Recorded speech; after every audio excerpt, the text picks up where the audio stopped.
Hello everyone, subscribe to my channel to not miss new trending manhwa. A storm of raw power erupts, centered on a lone warrior standing against the world. This is the domain of the legendary Fist King, a man who conquered the martial world with his bare hands. He's a figure known more by his formidable title than his actual name. Fist King Dan Wusong, weathered and weary, glares with unwavering determination. Yet, even this titan is grievously wounded, clutching his side in agony. He remembers the sudden ambush, a chaotic battle against a mysterious group. Taking a breath, he grimly surveys the outcome of the surprise attack. Surrounded by the defeated, he looks up to find the fight is not yet over. Two figures emerge from the storm, looking down on him from a cliff above. He immediately recognizes that these final opponents are dangerously skilled. He sizes up the newcomers, questioning their origins and affiliations. The taller figure makes a grim delivery, kicking one of the defeated ambushers down the cliff. The falling man pleads for his life, but his leader, the sword demon, simply draws his blade. In a shocking display of ruthlessness, the sword demon silences his own subordinate permanently. Dan Wusong can only watch as the man's body lands heavily before him. He registers the cold-blooded act, realizing his foe sacrifices allies without a second thought. The sword demon's smug expression confirms his dishonorable and vicious nature. A small tag hanging from the sword's hilt provides a chilling clue to their identity. The extreme cruelty combined with the symbol on the blade helps him connect the dots. With dawning fury, he identifies his enemies as members of the infamous demonic faction. The sword demon lands gracefully, offering a condescending compliment to the Fist King. He mocks Wusong's endurance, but the Fist King cuts him off with a defiant glare. Despite his wounds, Wusong clenches his fist and makes a bold promise to finish him in just 10 moves. The sword demon smirks, dismissing the threat as pure arrogance. He immediately puts that arrogance to the test, launching a volley of deadly sword attacks. Wusong channels crackling blue energy, effortlessly weaving through the assault to prepare his counter.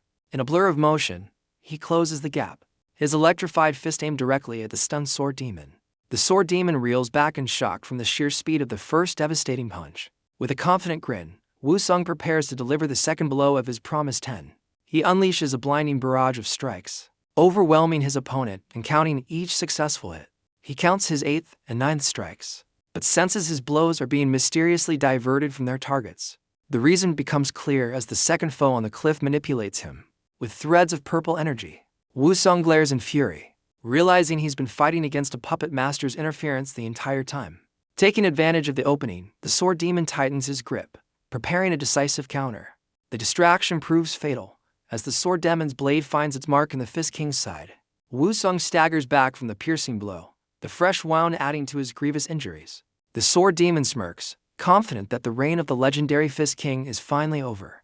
But his triumphant expression instantly turns to one of pure, unadulterated shock. Despite the sword in his gut, Wusong grabs his opponent, his fist now glowing with an unstable, immense power. He unleashes his 10th and final move, slamming his fist into the ground and erupting in a cataclysmic explosion. The dust settles, revealing the devastating aftermath of the Fist King's final, desperate gambit. The sword demon trembles, barely processing that he survived the cataclysmic blast. He recovers with a twisted laugh, condescendingly admitting the Fist King was a worthy opponent. The attack has carved a massive chasm into the earth, a testament to the power he nearly fell to. The puppet master smugly reminds the sword demon that his interference was the only thing that saved him from annihilation. Ignoring his partner, the sword demon leans over the fallen Fist King, preparing to deliver a final insult. But in a shocking turn, the Fist King's hand snaps up, seizing the sword demon's face with bone-crushing force. The sword demon's arrogance shatters into pure agony and disbelief at the dying man's strength. With his last breath, Wusong confirms he has landed his 10th and final promised blow. His mission complete, the legendary Fist King finally succumbs to his wounds, his grip loosening in death. His final thought is one of bitter regret, wishing for just one more strike. And so, the legendary Fist King, Dan Wusong, falls at the hands of the demonic faction. The story shifts to a seemingly peaceful safe house on Juhua Mountain. A mysterious crow lands on a windowsill, observing the room within. Suddenly, a man jolts awake from a deep slumber, his senses reeling in shock. He groggily registers a concerned voice calling out to him as master. His vision clears to reveal a young woman, while he questions where he could possibly be. Looking around the unfamiliar room, he wonders who could have treated his fatal wounds. He sits up in a daze, clutching his head as a wave of confusion washes over him. To his utter disbelief, he finds no injuries. Just as the woman addresses him as first young master, the woman offers him a drink. but he's more concerned with why she's calling him first young master. He catches his reflection in a small mirror and is shocked to see a completely unfamiliar face. He stares intently at the young man in the mirror, trying to process the impossible situation. The realization hits him so hard that he spits out his drink, startling the attendant. In a frantic state, he pulls at his own face, desperately trying to remove what he believes is a mask. He feels for an edge that isn't there, the horrifying truth dawning on him that this is his actual face. He slumps in despair, while the attendant watches his bizarre breakdown with growing concern. Seeing his master's escalating panic, the flustered woman decides to run for a physician. He looks from his hands to his face, the terrifying reality of being in a new body finally sinking in. The attendant quickly exits, convinced her master is acting stranger than ever today. He dismisses the demonic faction, certain they lack the power for such a sophisticated scheme. Staring at his new face, he desperately tries to figure out who this person is. Accepting the bizarre reality, he resolves to investigate his new identity. He attempts to test his new body's capabilities but stumbles awkwardly. The legendary Fist King is horrified by the body's pathetic weakness, feeling as fragile as a fawn. Slumping into a chair, he declares the body to be absolute garbage before spotting a note on the desk. A note on the desk reveals a connection to the Yunha Merchant Group, a name he vaguely recalls. He deduces they must be a powerful organization, as even he knew of them despite his distance from the world of commerce. The note is addressed to a Li Jin, giving him the first piece of his new name. The truth is finally revealed. He now inhabits the body of Li Jinian, the eldest son of the Yunha Merchant Group. He discovers Li Jinian's letters are nothing but requests for money, gambling debts, and invitations from women. The Fist King is utterly disgusted, realizing he's trapped in the body of a pathetic degenerate. He confirms this isn't a trick, as he senses no strange energy or illusionary magic at play. The only explanation that remains is the impossible one: he has been reincarnated. He dismisses the thought, believing the shock of his death has simply driven him mad. His contemplation is shattered by a frantic voice calling for the first young master. An elderly physician named Gongsun Myung rushes in, his face etched with deep concern. The Fist King is taken aback, having no idea who this worried old man could be. The physician clutches his hand, overcome with emotion and explaining how worried he was. Wu Sung calmly pulls his hand away, trying to placate the overly emotional man. The physician announces he's brought Li Jinian's usual meal, and signals for the attendants to serve it. A bowl of rich chicken soup is presented, which the physician claims will restore his strength. Wu Sung scoffs internally, recognizing the seemingly nourishing meal is actually poison for this frail body. He recalls the old man's earlier attempt to stealthily check his pulse, confirming his suspicions. The Fist King glares, realizing the physician is a cunning snake, likely probing his unexpected recovery. With a disturbingly wide grin, the physician mentions a martial arts competition, promising the soup will make him strong. Wu Sung latches onto this detail, asking how long the competition has existed, to which the physician replies it's been around for 200 years. He calmly dismisses the physician, claiming he has no appetite and to just leave the soup behind. As the physician hesitates, Wu Sung firmly sends him away, stating he wishes to sleep and not be woken. Alone at last, Wu Sung lets out a sigh, realizing the 200th competition gives him a crucial clue about the current era. Tying his hair back, he concludes that not much time has passed since his death, which he finds fortunate. This means his old enemies, the demonic faction, are still out there waiting for him. He also remembers the treacherous physician, adding another name to his growing list of targets. A sinister glint appears in his eyes as he vows to make his enemies pay for their actions. He clenches his fist, determined to end them all with a single, decisive blow next time. The scene changes to a lavish meal, a stark contrast to his previous thoughts of revenge. Attendants gossip about his newfound appetite, noting his strange but healthy changes. Meanwhile, Wu Sung finishes a grueling workout, his once frail body already showing signs of improvement. He returns from his training just as the attendants finish preparing his breakfast. He casually takes his robe and instructs the staff to prepare simpler meals from now on. The attendants whisper amongst themselves, amazed by his sudden improvement in health. His meal is interrupted by a familiar, unwelcome voice announcing the arrival of physician Gongsun. Annoyed by the interruption, he begrudgingly allows the physician to enter. The physician barges in, his face a mask of displeasure as he shoves an attendant aside. Wu Sung smirks, finding the old man's rude behavior more amusing than intimidating. The physician's anger instantly vanishes, replaced by an overly dramatic display of affection. He internally questions the man's groveling, deciding it's time to expose this treacherous rat. He calmly sips his tea, feigning ignorance when the physician questions his recent behavior.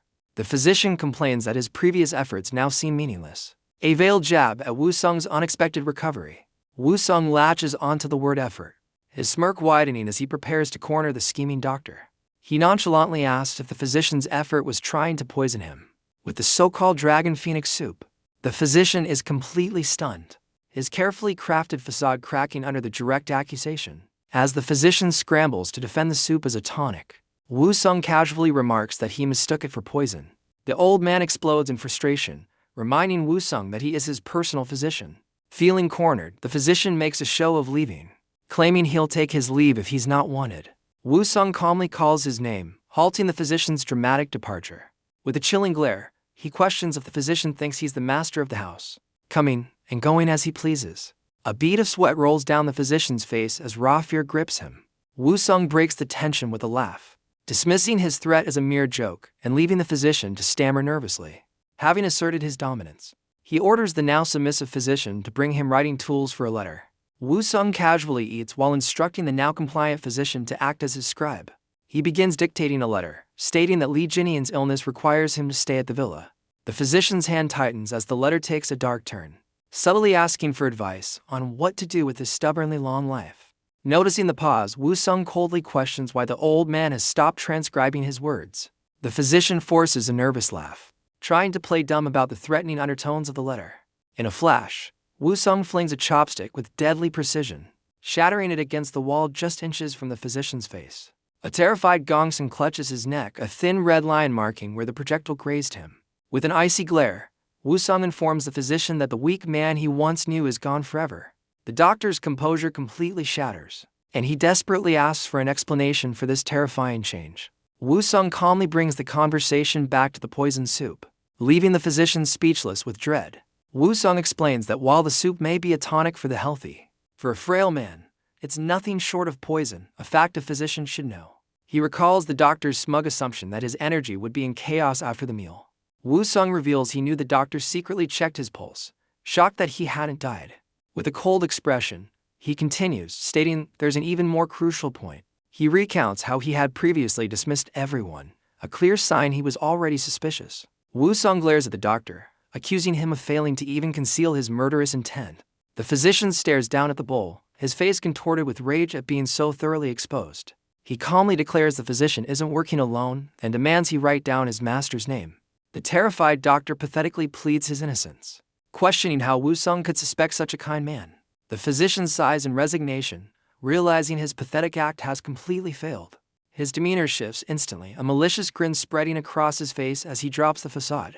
Woo-sung calmly observes that the doctor has finally shown his true, treacherous colors. The physician decides that with his cover blown, he'll simply have to silence all the servants. He pulls out a hidden needle, preparing to launch a desperate, final attack. Before the doctor can strike, Woo-sung moves with blinding speed, effortlessly catching his arm. The physician's face twists in agony as his bones creak under Woo-sung's immense grip. With the doctor subdued on the floor, Woo-sung calmly picks up his meal, telling the man to pay attention. He takes a bite of food, his cold gaze fixed on the defeated physician below. Woo-sung internally laments the weakness of his new body, which aches from even this minor exertion. He internally resolves to recover his strength as quickly as possible. He vows that once he's at full power, he'll be able to take on the entire Yunha merchant group. He makes a mental note to investigate someone named Gong Sun-young upon his return. Suddenly, he stumbles at the table, a wave of dizziness washing over him. A sharp, unexpected headache grips him, his face contorting in pain. A voice calls out to him, but his focus is shattered by a sudden, jarring vision. The face of Gong Sun-young, the man he just resolved to investigate, flashes before his eyes. He's bewildered as more images flood his mind, showing him in unfamiliar situations. He realizes with a jolt that he is experiencing the memories of the body's original owner, Lee Jinian. Overwhelmed by the sudden influx of another's life, a single tear escapes his eye. He finally understands the source of the tear and the flood of visions. The memories reveal the body belonged to Lee Jinian, first son of the Yunha merchant group. Unlike his sharp second brother and strong third brother, Jinian was considered inadequate. He was simply seen as the lacking eldest son, a disappointment to his powerful family. To mask his insecurities, he threw money round, spiraling into a life of hedonism. By the time the young master recognized the error of his ways, his path was already set. He found himself completely abandoned by his family, his regrets coming far too late. His health ruined, he was exiled to this remote villa, a place his clan would gladly forget. Wusong reflects that his biggest hurdle was navigating this new life, without the original owner's knowledge. But now, armed with Jinian's past, he can finally dedicate himself to reclaiming his martial prowess. He laments how the original owner wasted such a naturally gifted body, vowing to use his knowledge and elixirs to quickly regain power. A sudden, brilliant idea strikes him, stopping him in his tracks. He remembers the word elixirs and glances at the piles of gold scattered around the room. Recalling Jinian's immense wealth, he realizes he can afford any resource he needs to get stronger. With his new plan set, he calmly decides it's time to dispose of the physician's body. The seasons pass at the secluded villa, showing his dedicated period of isolated training. After a full year of intense focus, the story shifts to a new scene. A blindfolded man arrives at the Yunhe merchant group's estate, surprising to servants with his sudden greeting. The man, a guard named Makansip, reveals he has a letter for young Master Li Jinian. A servant cheerfully points him in the right direction, while the guard looks on with a hint of impatience. The guard's eyes widen in utter disbelief at the sight before him. He sees not a frail invalid, but a powerfully built man meditating with an imposing aura. The man turns, revealing the face of Li Jinian, but transformed beyond recognition. The story flashes back, explaining that many months have passed during his intense training. In that time, Wusong successfully formed his energy core and engraved new martial arts onto his body. He mastered arts for movement, physical reinforcement, and incredible speed. He even learned to control lightning, already reaching the 4th phase of a powerful 10-phase art. While his progress has been smooth, he internally admits there's still one frustrating problem. To test his limits, he unleashes a lightning-fast kick at a single falling leaf. Yet, despite his newfound power, his attack narrowly misses the tiny target, revealing a lack of fine control. The wind from his missed kick is so powerful it still slices the leaf clean in two. He clenches his fist in frustration, knowing his current level of skill is still not enough. His intense training is interrupted by a voice calling out the name of the body's original owner. The guard, Makansip, formally introduces himself with a respectful, if slightly strained, salute. He announces he has brought a letter from the main clan, which Wusong calmly acknowledges. Wusong rises and gestures for the letter, his imposing physique on full display.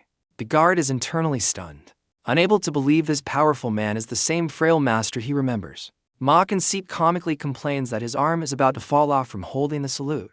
Now dressed, Wusong sits down to read the letter as the guard waits nervously. The letter reveals shocking news: his father has collapsed and is now bedridden. Wusong notes the letter is suspiciously vague about the cause of his father's illness. The guard, Makansip, begins to explain the grim reality of the situation.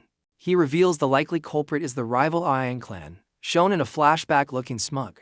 The guard explains that the protection fees they pay have snowballed into an unbearable burden. Wusong coldly questions what, if anything, the Aang clan has done to justify raising their fees. The guard explodes in anger, comically transforming into a furious dog as he insults the clan. Composing himself, he recalls how the Aang clan did nothing when another sect imposed ridiculous taxes. Their excuse was that they only intervene in serious issues, effectively abandoning their duty. Makansip sighs in frustration, revealing even their own captain was powerless against a man named Aangho. Wusong's expression darkens, recognizing the name of a formidable figure from the Jiangho. Wusong smirks, asking if simply dealing with the Aang clan will solve all their problems. The guard is shocked by his casual tone, revealing another crucial reason for his father's collapse. He explains that the second and third brothers had a sword fight, which their father witnessed. Wusong correctly deduces that the shock and anger from his brother's duel caused their father's collapse.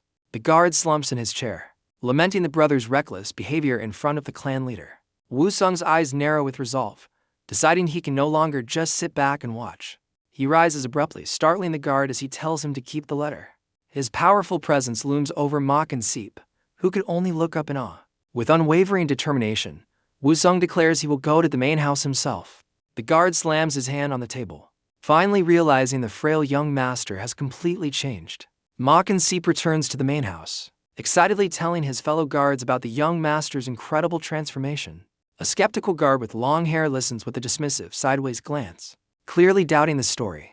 The other guards erupt in laughter, unable to believe the infamous good-for-nothing Jinian could be a martial artist. One guard sarcastically mocks the idea, suggesting Jinian's new skills are of a different, less respectable nature.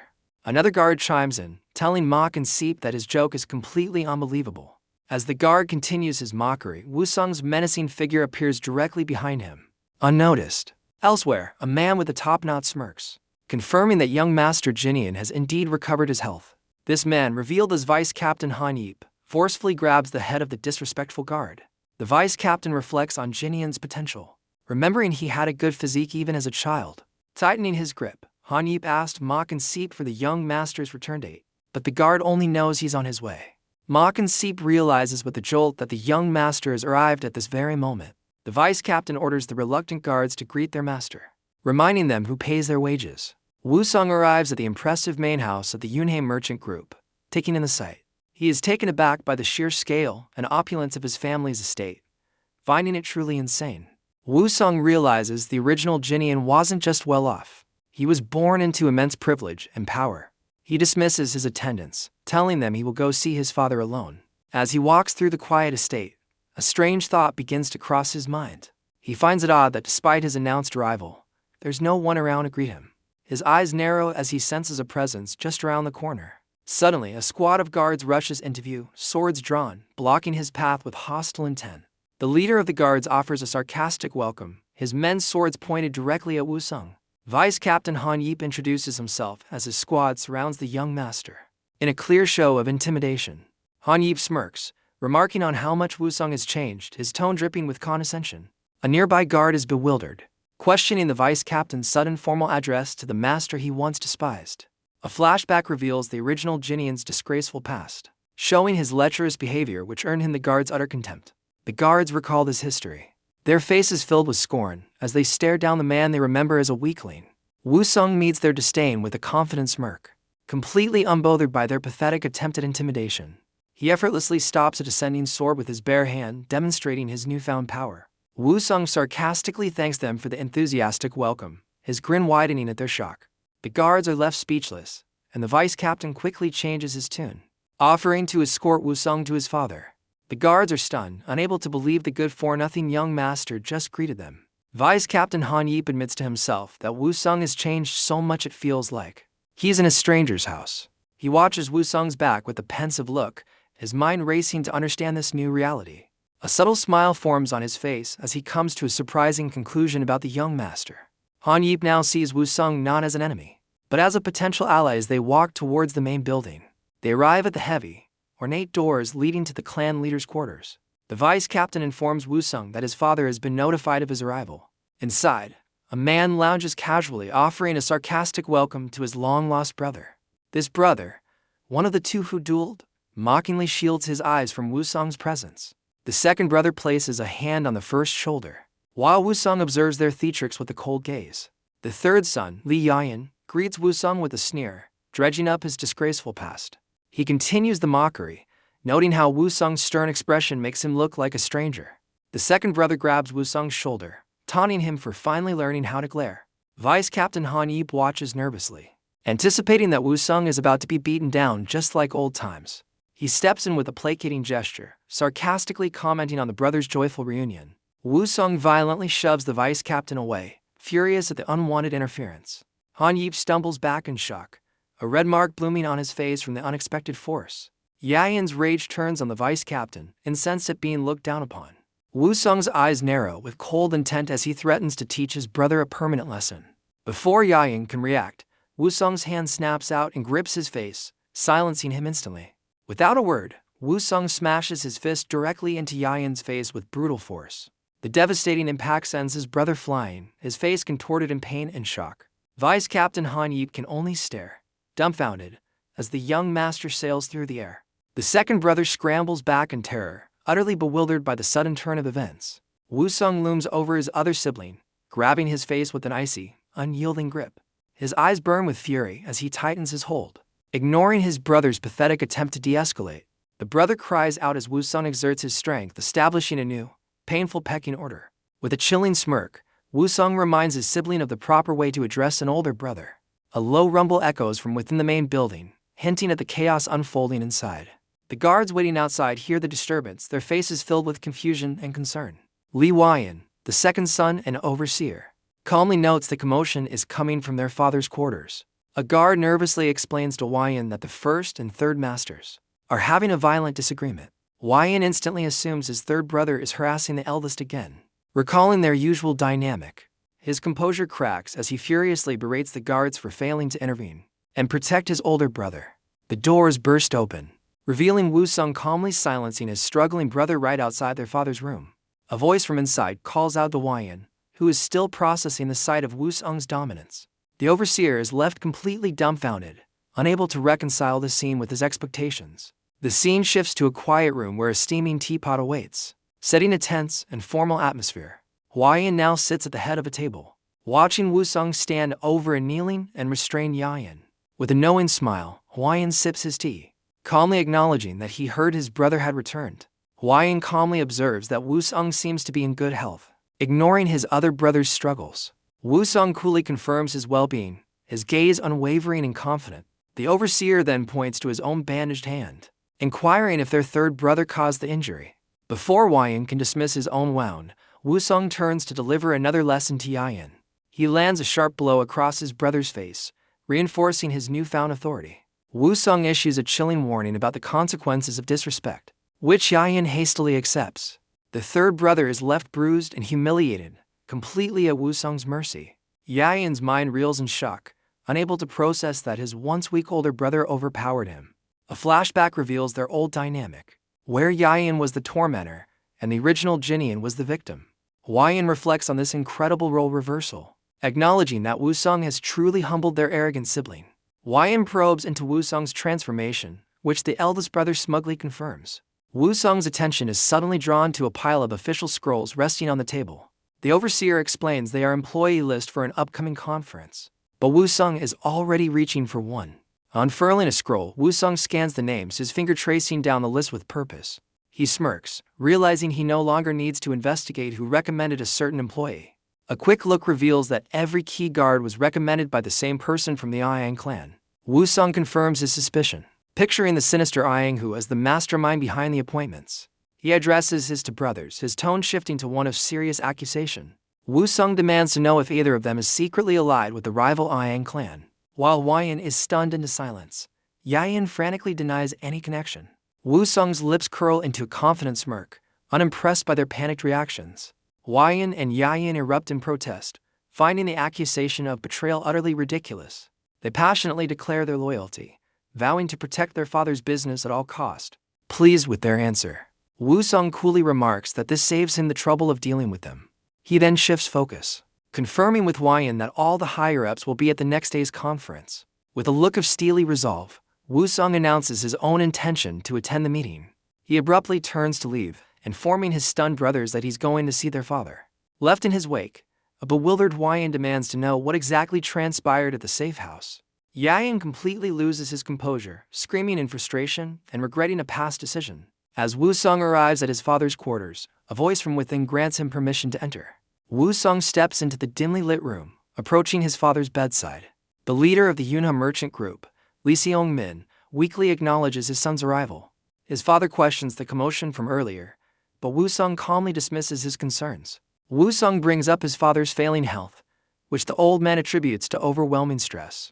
Lee Seong-min studies his son's face, noting the significant changes and questioning his very identity. Despite his suspicions, the father expresses his genuine happiness at seeing his son looking healthy. Woo-sung finds his father's warm reception peculiar, a stark contrast to his expectations. A flashback reveals Woo-sung's own past as an orphan who never experienced a father's love. The memory highlights his lonely and difficult upbringing, shaping his detached perspective. He recalls from Jinian's memories that the original son's relationship with his father was very different. Woo-sung holds his ailing father's hand, a contemplative expression on his face. He reflects on his father's once powerful presence, now diminished by illness. Woo-sung grips his father's hand tighter, a mix of emotions swirling within him. He observes his father's frailty, a stark contrast to his memories of a strong leader. Woo-sung reassures his father, promising to alleviate his burdens. He suggests a drastic solution to his father's stress, a sinister glint in his eye. His father questions Woo-sung's cryptic words, sensing something amiss. Woo-sung brushes off his father's concerns with a disarming smile. Lee Seong-min is unsettled by his son's unusual demeanor. The scene shifts to the next day, the setting of the Yunha Merchant Group conference. The conference begins, and the ambitious Aang who takes his seat with a villainous smirk. His men quickly spot Woo-sung's unexpected arrival, whispering the news to their leader. Woo-sung, however, sits with an air of complete authority, unfazed by the murmurs. The other members are baffled by his presence, wondering what the once weak son is doing at a high-level meeting. Aang, who narrows his eyes, a calculating look crossing his face as he assesses the situation. He dismisses Wu Sung's appearance as a desperate attempt to secure his shaky position within the group. Meanwhile, Huayan tries to proceed with the meeting, asking if there are any objections to the current topic. Just as he's about to move on, a hand shoots up, boldly interrupting the conference. Aang, who seizes the opportunity, suggesting he has the perfect candidate to be Wu Sung's personal guard. Other members grumble in disapproval, annoyed by the Aang clan's relentless power grab. One of the dissenting members is so startled by Aang-hu's audacity that he accidentally crushes a teacup. The flustered member tries to cover his shock, claiming his hand merely slipped. Aang-hu offers a disingenuous apology, his smug expression revealing his true intentions. He then challenges the room, daring anyone else to speak against his suggestion. Just as Aang-hu gloats over the silence, a lone voice from across the room speaks up. All eyes turn to Wu Sung, who sits with his hand raised, ready to challenge the power play. With unwavering confidence, Wu Sung announces that he has objections to the current proceedings. He rises from his seat, preparing to make a bold counter-suggestion of his own. Leaning in, Wu Sung points directly at his rival and proposes firing guard squad leader Aang-hu. The room erupts in disbelief, with Aang's supporters dismissing the audacious proposal as a joke. One of Aang's men burst into laughter, treating the proposal as a complete joke. Aang-hu himself scoffs, condescendingly questioning Wu Sung's audacity to fire him. He sneers that Wu Sung has forgotten his place and holds no authority to make such decisions. Wu Sung simply smiles, his expression tauntingly challenging Aang's confidence. In a flash, Wu Sung channels immense energy into his fist, lunging forward with shocking speed. He smashes his fist into the ground, causing the entire floor to explode in a shower of debris. Wu Sung stands tall amidst the destruction, glaring down at his completely stunned rival. Aang-hu stares in disbelief, sweat dripping down his face as he processes Wu Sung's newfound power. With a cold, determined gaze, Wu Sung clenches his fist and declares that the entire merchant group is his. He then turns and walks away, leaving a bewildered Huayan to question his brother's reckless challenge. As he walks away, Wu Sung calls out to his bewildered brother, Huayan. He turns back, asking Huayan what happens when a martial artist is underestimated. With a chilling smirk, Wu Sung explains that the one making assumptions gets devoured. He then directs Huayan's attention to the precarious state of their merchant group. Looking down at the sea of Aang's men, Wu Sung points out that their group is already being consumed from within. Huayan's eyes widen in realization, shocked by the sheer number of Aang clan members present. Wu Sung firmly grips his brother's shoulder, telling him not to worry about the threat. He confidently declares that as the older brother, he will take care of everything. Huayan is left speechless, wondering what his brother's chaotic definition of handling it entails. The scene flashes back to the destruction, as Huayan internally questions his brother's violent approach. Huayan demands to know the meaning of this chaos as armed men surround his brother.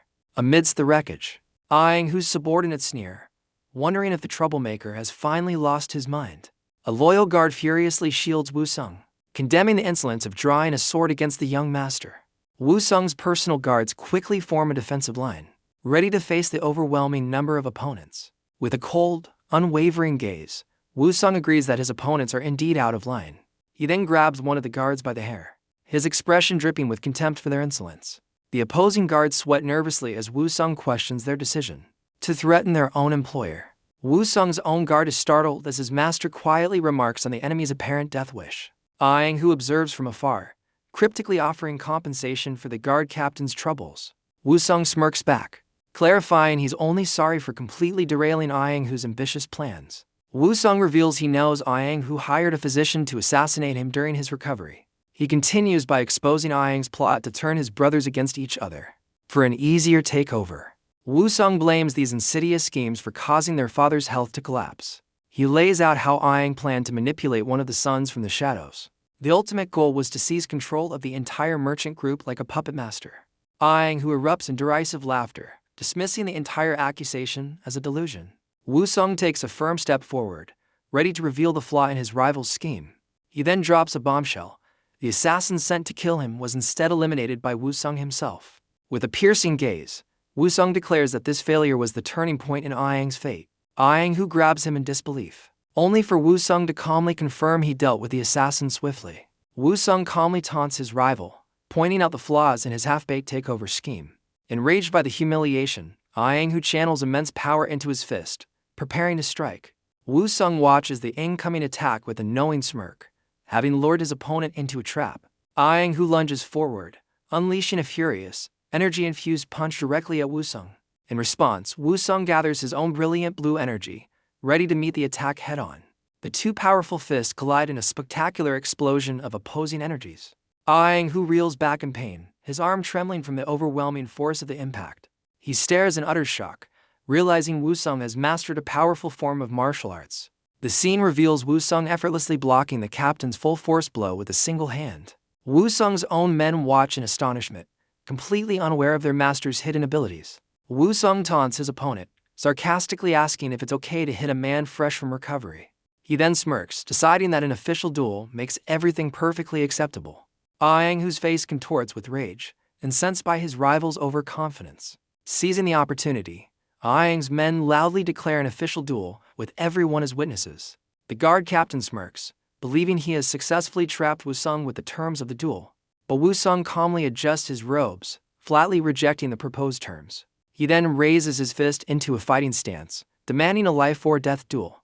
Who acknowledges Wu Sung's newfound skill, attributing it to training with an impressive sect. He then lunges forward, claiming that Wu Sung's lack of experience will be his downfall. Wu Sung effortlessly parries the kick, mockingly questioning his opponent's definition of experience.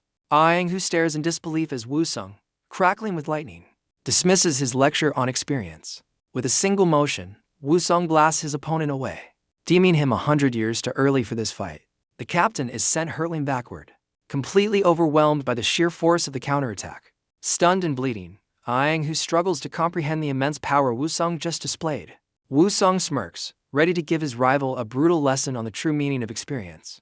He activates his enlightened mobility art, warping the space around him with blinding speed.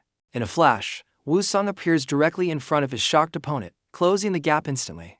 He effortlessly deflects W's sword with his bare hand, the clash sending sparks flying. The captain is forced back, his feet digging into the deck as he struggles to regain his footing. Their battle resumes in a flurry of strikes, each combatant moving with incredible speed and precision. Who barely blocks the blow, realizing something is terribly wrong with his opponent's technique. He senses a level of skill that completely contradicts the idea of a novice fighter. The captain feels an overwhelming pressure, as if he's facing a seasoned martial arts grandmaster.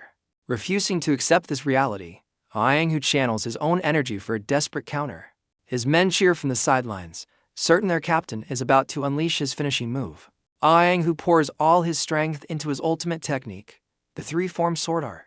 His pride burns with rage at the thought of losing to someone he deems a mere brat. He lunges forward, executing a rapid, energy-infused sword strike meant to end the duel. In a flash, Who loses sight of his target, wondering how Wu Sung moved so fast. Wu Sung appears behind him in an instant, delivering a final, chilling farewell with a glowing fist. Who receives a devastating blow, his face contorting in pain. He's sent flying backwards, propelled by the sheer force of Wu Sung's attack. Onlookers watch in stunned silence, their eyes wide with disbelief. One of W's men reacts with shock and concern for his captain. The scene shifts to a peaceful room overlooking a serene landscape. An attendant offers a drink to an older man, possibly the merchant group leader. The older man reacts to the news of the duel with a questioning expression. He reflects on the situation, his hands clasped thoughtfully. The older man seems to have realized something about his son, Wu Sung. Wu Sung stands over his defeated opponent, a look of calm determination on his face. Who lies utterly defeated on the deck, his body broken from the single, decisive blow. His men rush forward in a panic, crying out as they see their captain's condition. One subordinate glares at Wu Sung, who coldly asks if he wants to share his captain's fate. The man, holding his leader, begrudgingly testifies that the duel was fair and without interference. His expression darkens as he delivers a chilling warning about the future. He declares that the Ian clan will now seek endless revenge through duels, trapping the merchant group. Wu Sung remains completely unfazed, stating he never sought a life free from conflict anyway. He announces his simple code: kindness will be repaid and grudges will be settled in kind. Wu Sung takes full responsibility, declaring this a personal matter separate from the Yunhei merchant group. His brother cries out in alarm, understanding the dangerous path Wu Sung has just chosen. Wu Sung declares with unwavering resolve that the Yunhei merchant group is his. He recalls his father's gentle smile, stating the group is also his legacy to protect. He honors the loyal guard squad who accepted him when he was a discarded young master. His dedication extends to the humble servants who cared for him without question. Therefore, he proclaims the Yunhei merchant group will never be manipulated by such scum. With a cold glare, he orders them to leave, informing them they are all fired. Wu Sung's brother and companions are left speechless by his bold declaration. The Aang clan members glare back, their fury palpable but unspoken. They begrudgingly retreat, offering a final and sincere wish for his future. Now alone, Wu Sung stands before his followers, the new undisputed leader.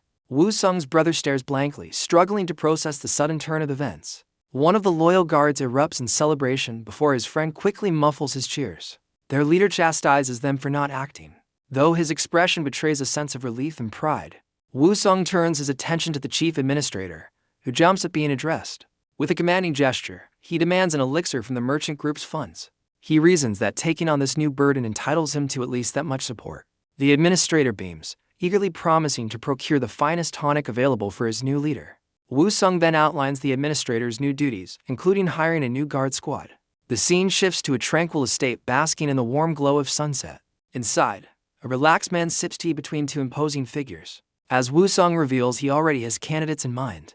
The man asks for confirmation, intrigued by the mention of a certain Li Jinian. The scene shifts to a few days prior, on Li Jinian's first day at the merchant group. He walks through the estate grounds at night, accompanied by his subordinate. His sharp eyes scan the area, taking in every detail with a thoughtful gaze. Spotting the vice captain, Li Jinian casually asks if the man has had a meal yet. The surprised vice captain admits he's been too busy working since sunrise to eat. Li Jinian takes in this information with a knowing look. A sly, calculating grin reveals he's putting a plan into motion. He then glances down from a balcony at a group of guards goofing off on duty. He mentally contrasts the hard-working few with the many who are clearly slacking. Li Jinian clenches his fist, determined to purge the freeloaders from the guard squad. He knows the real problem isn't just firing the corrupt guards. The true challenge, he realizes, is finding capable men to fill the void they'll leave behind. His subordinate finally grasps the full scope of Li Jinian's ambitious plan. Li Jinian's search leads him to a bustling, lantern-lit establishment teeming with potential candidates. Inside, a den of gamblers and drinkers reveals the kind of rough-and-tumble men he's looking for. One particularly boisterous man enjoys a smoke, completely unaware he's being scouted. The patrons recognize Li Jinian, mockingly referring to him as the merchant group's well-known pushover. Unfazed, Li Jinian stands with quiet confidence, his hands clasped behind his back as he surveys the room. He turns with a sharp, calculating gaze, ready to make his move on his unsuspecting targets. The patrons gossip, recalling Li Jinian's reputation for wasting money and assuming he's back for more. He heads towards a restricted area marked by a sign hanging on a rope barrier. A large bouncer armed with a trident stands guard before a set of ornate doors. The guard is visibly startled as Li Jinian confidently approaches him. With a condescending grin, the bouncer mockingly welcomes the young master. Expecting another easy handout, Li Jinian coldly rebuffs the man's familiarity and commands him to open the door. He shoves past the stunned guard, who is left sputtering in disbelief at the sudden show of authority. His firm step forward signals a clear and decisive change in his purpose. Li Jinian enters the private room, immediately capturing the attention of the men inside. The group's leader greets him with a knowing smirk, while Li Jinian meets his gaze with icy resolve. The group's leader, Cho Myung-ho, mockingly notes how well Li Jinian looks after his recovery. To bald men, Yuk Jinbo and Yuk Myungbo offer a cold and indifferent welcome. Cho Myung-ho scolds his companions for their heartlessness, feigning concern for his friend. He continues his charade, demanding they show more care for Li Jinian's well-being. A flashback reveals their supposed childhood friendship. Though a darker truth looms beneath the surface, the memory sours, showing Cho Myung-ho once held a clear position of power over a younger, distressed Li Jinian. Their history is revealed as a one-sided relationship of abuse and financial exploitation. Back in the present, Li Jinian calmly observes them, pondering their skewed definition of friendship. Cho Myung-ho offers a bag of coins, condescendingly telling Li Jinian to go have some fun. With a greedy smirk, Cho Myung-ho admits he missed having a pushover to exploit and promises a big treat, at Li Jinian's expense. Cho Myung-ho grows irritated by Li Jinian's uncharacteristic silence, finding it unnerving. Li Jinian calmly states he's deep in thought, piquing Cho Myung-ho's curiosity. With a chillingly cold expression, he reveals he's contemplating whether or not to end his old friend's life. His inner monologue clarifies that his true targets are the twin brothers, who serve as Cho Myung-ho's muscle. Oblivious to the danger, Cho Myung-ho impatiently tries to regain his attention. Lee Jin-yoon correctly assumes the brothers are just common thugs living under their leader's thumb. He pictures them in their element, acting as enforcers while Cho Myung-ho profits from their work. Lee Jin-yoon concludes that such capable men are wasted talent under a worthless leader. Having reached a conclusion, he calmly acknowledges Cho Myung-ho's repeated question. With a brilliant smile, Lee Jin-yoon extends his hand and makes his first demand, the vault key. Cho Myung-ho and his henchmen stare blankly, completely thrown by the unexpected demand. The gang leader scoffs, questioning the absurd request for a vault key and assuming it's just another plea for cash. With a confident nod, Lee Jin-yoon agrees that cash will suffice for the time being. He begins to calmly list every coin they extorted from him, including forced investments and medical bills. Lee Jin-yoon coolly concludes his calculations, demanding a fair repayment of 100,000 Nyang. He then pauses, casually wondering if he might have been too lenient with his initial demand. Cho Myung-ho struggles to contain his disbelief, covering his mouth to stifle a snort. The gang leader finally erupts into a fit of derisive laughter, finding the situation utterly hilarious. He mockingly praises Lee Jin-yoon's newfound math skills, slapping the table in amusement. Catching his breath, Cho Myung-ho leans forward, dismissing his old friend as a complete madman. Cho Myung-ho boasts that the vault holds far more than cash, including a fortune in jewels and precious metals. He takes a firm step forward, his tone shifting from amusement to menace. The gang leader gets in Lee Jin-yoon's face, aggressively stating that none of the vault's contents are for him.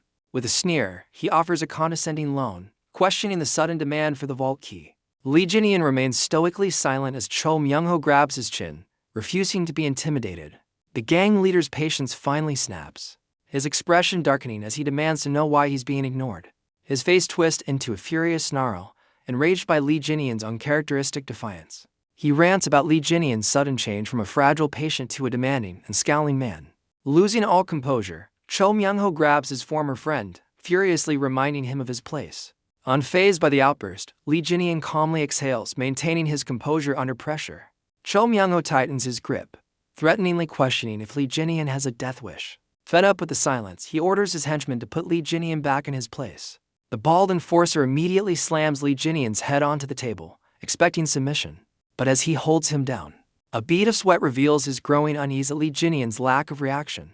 Lee Jin-yoon smirks through the assault, remarking that he had tried to show them kindness. In a sudden burst of strength, he effortlessly shatters the henchman's grip, stunning the onlookers. He then flips the massive man over his shoulder, sending him crashing to the ground. The second twin watches in utter shock as his brother is tossed aside like a ragdoll. The downed enforcer can only grunt in pain, completely overwhelmed by the unexpected power. Wasting no time, Lee Jin-yoon pivots, launching himself toward his next target with cold precision. He uses the table as a springboard, launching himself toward the remaining brother. A powerful kick flies directly into the second henchman's midsection. The blow connects with immense force, shattering the man's guard completely. The enforcer's face contorts in pure agony from the devastating impact. Lee Jin-yoon's follow-through sends the large man flying across the room. He lands gracefully, glancing over his shoulder with a flicker of surprise. His inner thoughts reveal a mild astonishment at the turn of events. The first twin, who was thrown earlier, struggles back onto his hands and knees. His brother likewise stumbles, but manages to regain his footing, refusing to stay down. Lee Jin-yoon observes, genuinely impressed by their unexpected resilience. He internally notes that both of their wrists and ankles have been severely injured in the exchange. Despite the pain, he sees no trace of fear in their eyes, only fierce determination. A confident smirk spreads across his face as he recognizes them as genuine fighters. Ignoring their injuries, the twin brothers roar and charge forward for a coordinated attack. Lee Jin-yoon calmly prepares himself, anticipating their next move with ease. He vanishes in a blur of motion, effortlessly dodging their synchronized assault. The twins stop in their tracks, looking around in confusion as their target disappears. In an instant, he reappears directly behind them, moving faster than they can perceive. He seizes both of their heads with an iron grip, completely halting their momentum. Lee Jin-yoon's smile widens, deciding their talent is too valuable to be wasted. He slams the twins' heads together with overwhelming force, ending their resistance instantly. Issuing a final, cold warning, he lets the two unconscious enforcers drop to the ground. With his henchmen neutralized, Lee Jin-yoon turns his focus to the only person left. Cho Myung-ho watches in stunned silence, a nervous sweat breaking out on his brow. A pleasant smile crosses Lee Jin-yoon's face as he addresses his dear friend Myung-ho.